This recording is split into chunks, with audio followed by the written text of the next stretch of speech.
ان الحمد للہ نحمده ونستعینه من يهده اللہ فلا مضل له ومن يضلل فلا هادی له ونشهد ان لا الہ الا اللہ وحدہ لا شریک له ونشهد ان محمدا عبدہ ورسولہ والصلاة والسلام علی سید الانبیاء والمرسلین اما بعد فاعوذ باللہ من الشیطان الرجیم بسم اللہ الرحمن الرحیم افحسبتم انما خلقناکم عبثا وانکم الینا لا ترجعون وقال رسول اللہ صلی اللہ علیہ وسلم من کذب علی متعمدا فلیتبوأ مقعدہ من النار وقال رسول اللہ صلی اللہ علیہ وسلم ما من عبد یخطب خطبۃ الا اللہ سائلہ عنہا ما اراد بہا صدق اللہ وصدق رسولہ النبی الکریم الامین ونحن علی ذلک لمن الشاہدین والشاکرین والحمد للہ رب العالمین ان اللہ وملائکتہ یصلون علی النبی یا ایہا الذین آمنوا صلوا علیہ وسلموا تسلیما اللہم صل علی محمد وعلی آل محمد کما صلیت علی ابراہیم وعلی آل ابراہیم انک حمید مجید اللہم بارک علی محمد وعلی آل محمد کما بارکت علی ابراہیم وعلی آل ابراہیم انک حمید مجید الصلاۃ والسلام علیک یا سیدی یا رسول اللہ وعلی آلک واصحابک یا سیدی یا حبیب اللہ۔ قرآن مجید فرقان حمید کی سورہ المؤمنون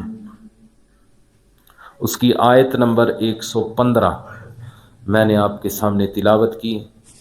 خالق کائنات نے ارشاد فرمایا افحسبتم انما خلقناکم عبثا وانکم الینا لا ترجعون، تو کیا تم یہ سمجھتے ہو کہ ہم نے تمہیں بیکار بنایا اور تم ہماری طرف لوٹائے نہیں جاؤ گے؟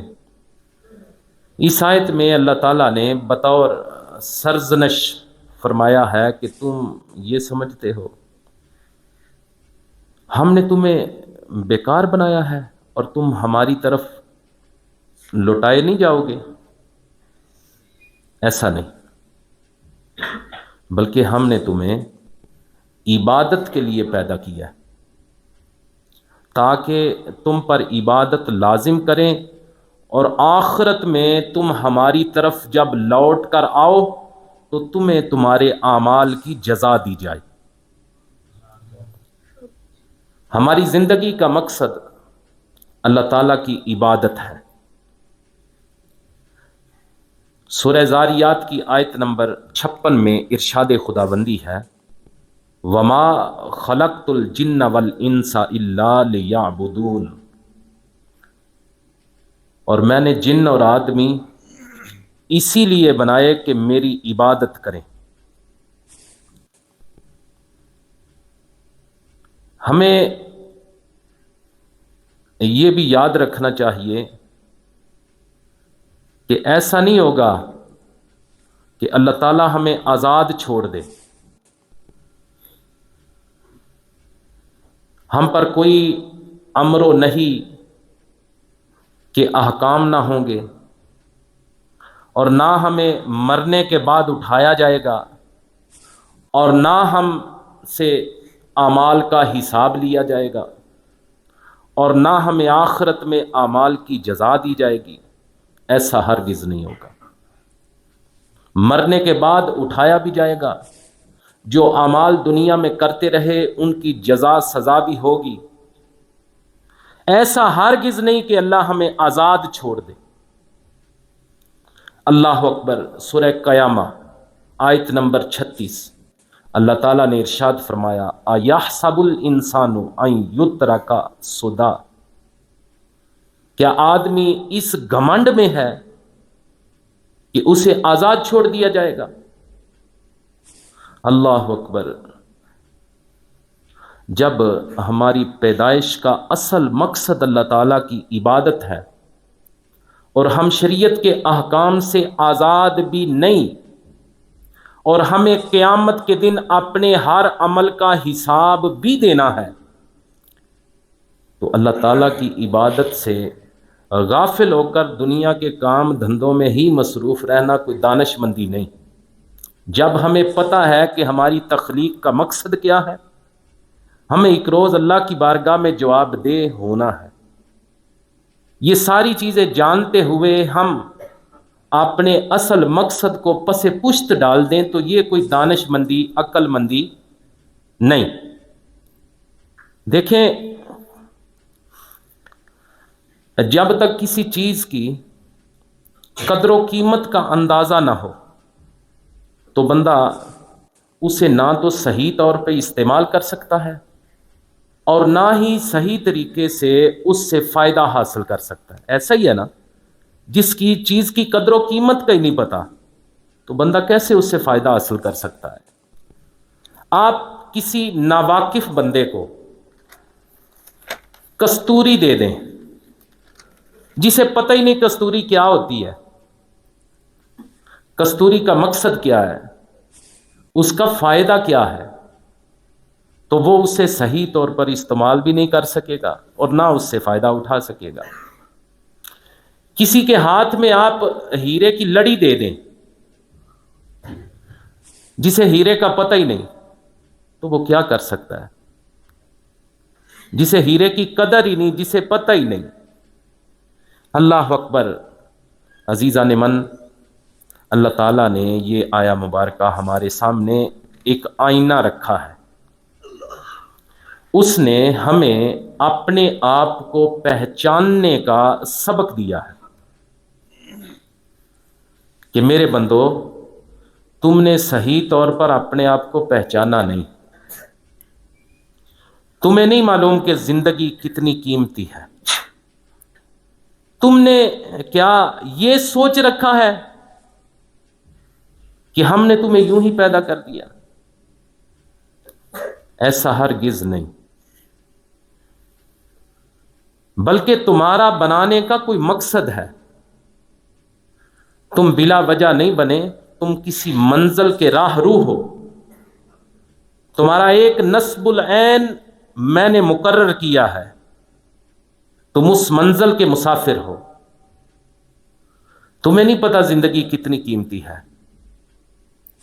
اللہ اکبر۔ اے انسان، تو خالق کائنات کی تخلیق کا شاہکار ہے، تم پر اللہ تعالیٰ کے خصوصی انعامات و اکرام ہیں جو کسی اور مخلوق کو نصیب نہیں ہوئے۔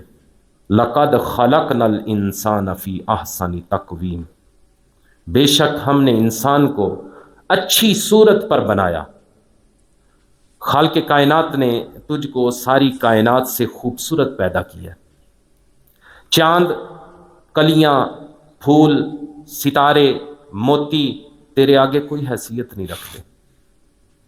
گویا اللہ تعالیٰ نے تجھے اپنے حسن و جمال کا امین بنایا ہے۔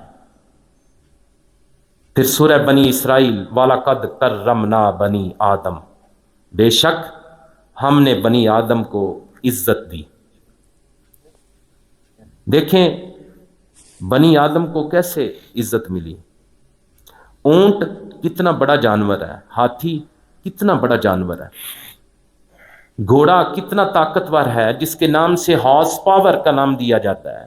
ایک اکائی ہے یہ پاور کی، ہارس بڑا طاقتور جانور ہے، لیکن اس میں تیری عظمت کیا ہے؟ تیرا 6-7 سال کا بچہ اونٹ کی نکیل پکڑ کے اس کی نکیل کھینچتا ہے، اونٹ نیچے بیٹھ جاتا ہے، کھینچتا ہے، اونٹ چلنے لگ جاتا ہے، اٹھ جاتا ہے۔ یہ ہے تیری عظمت۔ اتنے اتنے بڑے طاقتور جانور لیکن تیرا 6-7 سال کا بچہ اسے نکیل سے پکڑ کے اپنی مرضی سے جہاں چاہتا ہے اس سے کام لیتا ہے۔ اللہ اکبر۔ پھر انسان تجھ پہ مالک کا یہ کرم ہے، گھوڑا، اونٹ، ہاتھی، جنگل کا شیر، یہ جو شہباز ہوتا ہے، پھر ایک پرندہ ہے ہما، اس کے متعلق یہ ہے، کہا جاتا ہے جس کے سر سے گزر جائے اسے بادشاہی مل جاتی ہے۔ یہ کتنے بڑے جانور، کتنی عزتوں والے جانور، جب بھی کھائیں گے تو اپنی گردن نیچے جھکائیں گے، جب کوئی چیز پئیں گے اپنی گردن نیچے جھکائیں گے۔ اونٹ بہت بڑا جانور ہے، ہاتھی بڑا جانور ہے، لیکن اسے سر جھکانا پڑے گا، اسے پانی پینے کے لیے بھی سر جھکانا پڑے گا۔ لیکن میں قربان جاؤں اپنے مالک کی اس تخلیق پہ جس پہ اس نے ہمیں پیدا کیا۔ اللہ اکبر۔ انسان تیرے مالک نے تیری تخلیق اس انداز سے کر دی کہ تجھے دنیا سے کسی چیز کے آگے سر جھکانا نہیں پڑتا، کائنات کی ہر چیز تیرے منہ کی طرف آتی ہے۔ گویا اس میں پیغام یہ ہے کہ انسان تیرا سر میں نے کسی دنیا کی چیز کے آگے جھکنے نہیں دیا، فقط تیرا سر میں نے اپنی بارگاہ کے لیے رکھا۔ اس مالک نے اتنا کرم کیا، اتنا فضل کیا، ہمارا سر بھی کسی کے آگے جھکنے نہ دے، ہم پھر بھی اس کی بارگاہ میں نماز نہ پڑھیں، سر نہ جھکائیں۔ یہ ایک سجدہ جسے تو گراں سمجھتا ہے، 1000 سجدے سے دیتا ہے آدمی کو نجات۔ اللہ اکبر۔ عزیزان من، اللہ تعالیٰ نے انسان پہ 5 خصوصی کرم کیے۔ نمبر 1، اللہ تعالیٰ نے انسان کو دست قدرت سے بنایا ہے، کسی اور چیز کو دست قدرت سے نہیں اس نے بنایا۔ اللہ اکبر۔ زمین، آسمان، بلند و بالا پہاڑ، سمندر، جنت، دوزخ، فرشتے، حوریں، عرش، کرسی، لوح، قلم، یہ کتنی کتنی عظمتوں والی چیزیں ہیں۔ یہ ساری چیزیں لفظ کن کا فیض ہے۔ انما امرہ اذا اراد شیئا ان یقول لہ کن فیکون۔ اس کا کام تو یہی ہے کہ جب کسی چیز کو چاہے تو اس سے فرمائے ہو جا تو وہ فوراً ہو جاتی ہے۔ یہ ساری عظمتوں والی چیزیں، عرش، کرسی، لوح، قلم، سب لفظ کن کا فیض ہے۔ لیکن انسان، تو لفظ کن کا فیض ہی نہیں، تجھے مالک نے اپنے دست قدرت سے بنایا ہے۔ قرآن مجید سورہ صاد آیت نمبر 45، قال یا ابلیس ما منعک ان تسجد لما خلقت بیدی۔ فرمایا اے ابلیس، تجھے کس چیز نے روکا کہ تو اس کے لیے سجدہ کرے جسے میں نے اپنے ہاتھوں سے بنایا، جسے مالک نے اپنے۔ یہ الگ بات ہے کہ اللہ تعالیٰ کے ہاتھ کے متعلق جب ہم بات کرتے ہیں یہ متشابہات میں سے ہے۔ جس طرح بھی اس کی شان کے لائق ہیں اس کے ہاتھ، جس طرح ہمارے ہاتھ نظر آتے ہیں، اللہ تعالیٰ کے ہاتھ ایسے نہیں۔ جیسے بھی اس کی شان کے لائق ہیں اس کے ہاتھ، اس نے ان ہاتھوں سے انسان کو بنایا، دست قدرت سے بنایا۔ دوسری مہربانی، اس نے اپنی صورت پر بنایا۔ بخاری اور مسلم شریف میں یہ روایت موجود ہے، آقا کریم صلی اللہ علیہ وسلم نے فرمایا ان اللہ خلق آدم علی صورتہ، اللہ نے آدم کو اپنی صورت پر بنایا۔ بڑی عظمت ہوگی عرش کی، بڑی عظمت ہوگی کرسی کی، بڑی عظمت ہے لوحوں کی، بڑی عظمت ہے فرشتوں کی، ساری مخلوقات کی بڑی عظمت ہوگی۔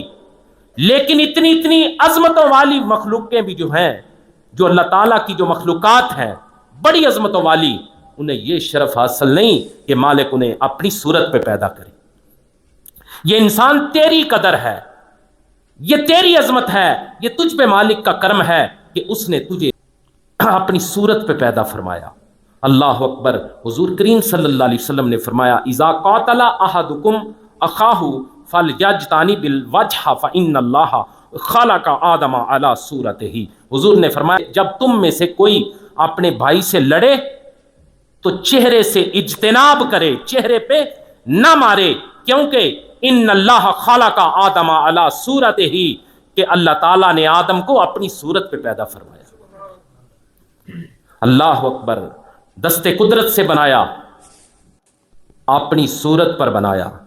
آگے چلیں، اپنی روح پھونکی۔ فَإِذَا سَوَّيْتُهُ وَنَفَخْتُ فِيهِ مِن رُوحِي فَقَعُوا لَهُ سَاجِدِينَ۔ اللہ اکبر۔ خدا فرماتا ہے کہ جب میں اسے ٹھیک کر لوں اور اس میں اپنی طرف کی خاص روح پھونک لوں تو اس کے لیے سجدے میں گر پڑنا، اس مقام پہ جائیں کہ انسان مالک نے بنا لیا، اپنی روح پھونک دی اور فرشتوں سے کہا اب اسے سجدہ کرو۔ یہ کتنی بڑی مہربانی ہے کہ اللہ تعالیٰ نے حضرت آدم علیہ السلام کی روح کو اپنی طرف عزت و تکریم کے طور پر منسوب فرمایا، دست قدرت سے بنایا، اپنی صورت پر بنایا، اپنی روح پھونکی، پھر اپنی صفتیں عطا کی۔ یہ انسان کی عظمت ہے۔ خود ہی میں ڈوب کے پا جا سراغ زندگی۔ اپنے آپ کو پہچاننے کی بھی ضرورت ہے۔ چوتھا کرم، چوتھی مہربانی، اپنی صفتیں عطا کی۔ فَجَعَلْنَاهُ سَمِيعًا بَصِيرًا، تو اسے سنتا دیکھتا کر دیا۔ دیکھنا کس کا ہے؟ مالک کا ہے۔ اس نے اپنی دیکھنے والی سننے والی صفتیں بھی انسان تجھے عطا کر دی۔ دست قدرت سے بنایا، اپنی صورت پر بنایا، اپنی صفتیں عطا کی، اپنی طرف سے روح پھونکی، اور پانچواں کرم اللہ نے انسان کو اپنا راز بنایا۔ حضور غوث العظم شیخ عبد القادر جیلانی رضی اللہ تعالیٰ عنہ اپنی کتاب سر الاسرار کے اندر ایک حدیث قدسی نقل فرماتے ہیں، الانسان سری وانا سرہ، خدا فرماتا ہے کہ انسان میرا راز ہے، میں اس کا راز ہوں۔ دیکھیں یہ انسان کی کوئی چھوٹی عظمت ہے۔ اپنے ہاتھ سے بنایا، اپنی صورت پہ بنایا، اپنی روح پھونکی، اپنی صفتیں عطا کی، پھر اپنا راز بنایا۔ انسان تجھے پتہ ہی نہیں تو کیا ہے۔ اللہ اکبر۔ یہ مختصراً قرآن مجید کی اس آیت کا میں نے وضاحت آپ کے سامنے رکھی۔ ایک حضور صلی اللہ علیہ وسلم کا فرمان ہے۔ مجھے یہ بتائیں، جو یہ بچے پڑھتے ہیں، اگر انہیں پتہ چل جائے کہ جو صبح امتحان میں پیپر آنا ہے بھائی، یہ 5 سوال ہیں یا 7 سوال ہیں، یہ پیپر میں آئیں گے، تو ان کی خوشی کا کوئی مقام ہوگا؟ کچھ بھی ہو وہ سوال ضرور حل کر لیں گے، انہیں نہیں چھوڑیں گے، کیونکہ پتہ چل گیا کہ امتحان میں یہ سوال آنے ہیں۔ ہمارے آخرت کے بھی کچھ سوال ایسے ہیں جو آؤٹ ہو چکے ہیں، جن کا پتہ چل چکا ہے کہ یہ امتحان ہوگا۔ حضرت عبداللہ ابن مسعود رضی اللہ تعالی عنہ روایت کرتے ہیں کہ سید عالم صلی اللہ علیہ وسلم نے فرمایا لا تزول قدم ابن آدم یوم القیامت من عند ربہ حتی یسأل عن 5۔ حضور نے فرمایا آدمی کا پاؤں قیامت کے دن اس کے رب کے پاس سے نہیں ہٹے گا یہاں تک کہ اس سے 5 چیزوں کے بارے میں پوچھ لیا جائے گا، یعنی 5 سوال ہوں گے۔ پیر دی مٹی نہیں رب چھڈن دینی۔ اللہ اکبر۔ لا تزول قدم ابن آدم، کہ آدمی کا پاؤں قیامت کے دن اس کے رب کے پاس سے نہیں ہٹے گا یہاں تک کہ اس سے 5 سوال کیے جائیں گے۔ نمبر 1، عن عمرہ فیما افناہ، اس کی عمر کے بارے میں سوال ہوگا کہ اسے کہاں صرف کیا۔